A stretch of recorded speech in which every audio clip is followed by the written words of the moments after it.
nations, myth or a fact. The most respected galaxy of guests, dignitaries, fellow plebeians, and worthy parents. Happiness is a way of travel and not a destination.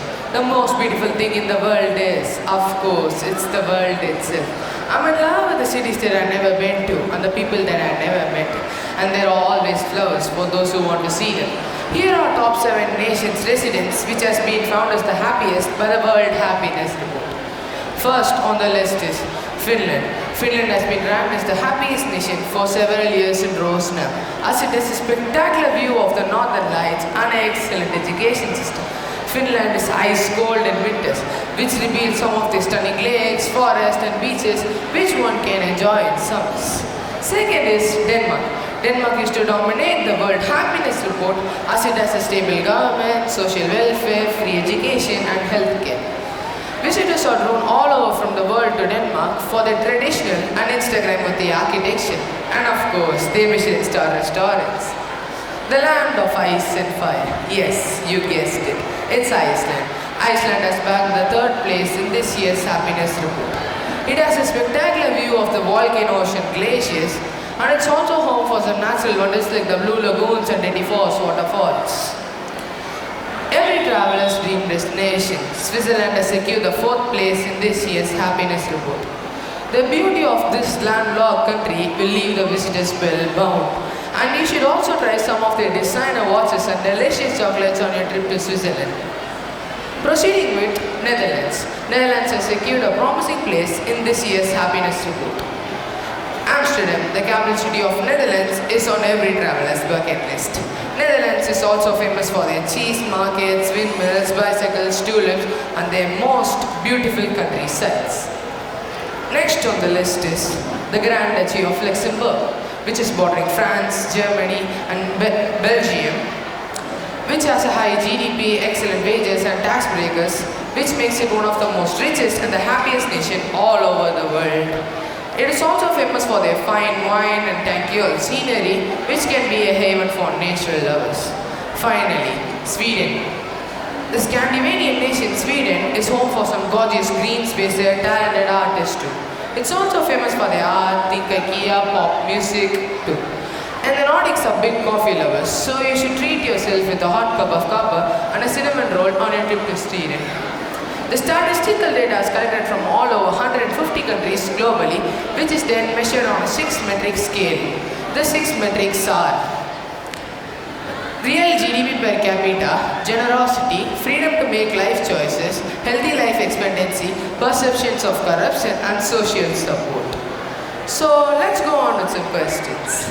Why are the Nordic countries being consistently ranked as the happiest and what can we learn from them? It's not something like a wallet, it's something like money. So people say that they are small, generous and wealthy, that's why they are being ranked as the happiest, and also the research papers prove that they are genetically born to be much more happier. Let's talk about money. I can agree with the fact that they are rich, small and generous, but not as rich as other nations, right? Singapore, the 3rd richest nation, is the 26th in happiness, and Saudi Arabia, one of the most richest countries, is the 27th. So this tallies that money doesn't equal happiness. So it must be genetics then, right? Yes, it is genetics. The researchers say that they are genetically born to be much more happier as they secrete a hormone which is higher than normal human, which makes them more humorous. And they are also called as the biomarkers of happiness. What about the government institution quality? People are much more satisfied with the government institution quality, democratic quality and delivery quality. So trust. Trust is terribly important. There was this test conducted in the Nordic regions where a guy lost his wallet and thinks it might be returned back to him. Yes, it will be returned. And the Nordics are much more trustworthy. If it is returned, it's going to be a major difference on a scale to 0 to 10. So what about progressive taxations and freedom to make life choices? Progressive taxation is directly related to happiness via public and private sector goods, transportation, education and healthcare. The funds collected from this are wisely used for the people's development, which gain the people's trust. So, do you have an idea, does weather have a big impact in the overall happiness?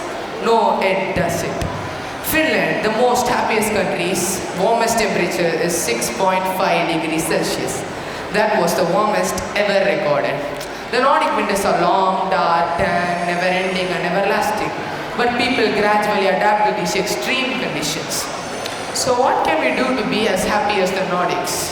The Nordics have a stable government which will take care of the people while they sit back and relax, where the people trust their government.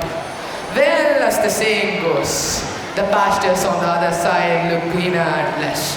Are you aware about the high suicide rates in the Nordic regions? Yes, the Nordic regions are historically associated with high suicide rates, and Finland was the first country to take youth suicide prevention measures. So let me come back to my question.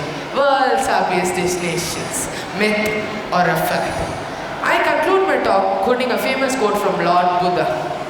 There is no path to happiness or the happiest destination. Happiness is the path. Happiness is a way of eternal journey and not a destination.